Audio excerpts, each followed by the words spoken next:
हमारे बाल कलाकार है जो बालक अभी चिन्ह माता पिता गुरुदेव ऐसे तरीके से हमारे बाल कलाकार हैं। अगर कोई छोट मोट गलती भी हो जाए तो अपने बच्चे समझ करके क्षमा कर दीजिएगा, कृपया खेल पर ध्यान दीजिएगा। लीजिए में माता में बहनों छोटा सा खंड हमारा कंपनी देवेंद्र प्रसाद जी के द्वारा आल्हा दल को दिखलाने के लिए जा रहे हैं। सोलहवीं लड़ाई और रुदल जना में जासर साय का बैठे रुदल जना में सोलहवीं लड़ाई जासर साय का बैठे खेल बहुत अच्छा है, कृपया साथ बना करके बैठे। जय भगत।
सभी का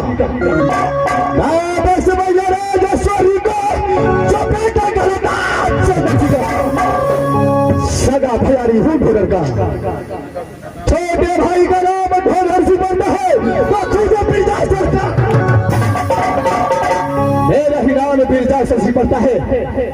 ऐसे काम में किला गंदार, ऐसे काम में किला गंदार कोई माइका लाल पैदा नहीं लिया है जो चासर को साथ ये चासर को साथ ताकत के युद्ध में जीत सकता है। मैं जागो से एक पुत्र पैदा लिया है जो इस पुत्र का नाम वही आल्हा सिंह पड़ता है। लेकिन सोचने वाली बात है न जाने कितने वर्षों से मैं अपने नारी उड़ियल के बाड़ी को पास नहीं गया जिसका नाम है दौला। अरे हाल इस समाचार भी नहीं पूछ सका। इस समय मैं यहाँ से अपने नारी दौला को पास चलता हूँ और उससे कुछ समाचार पूछूंगा और उसका बात होगा।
राजुरिया।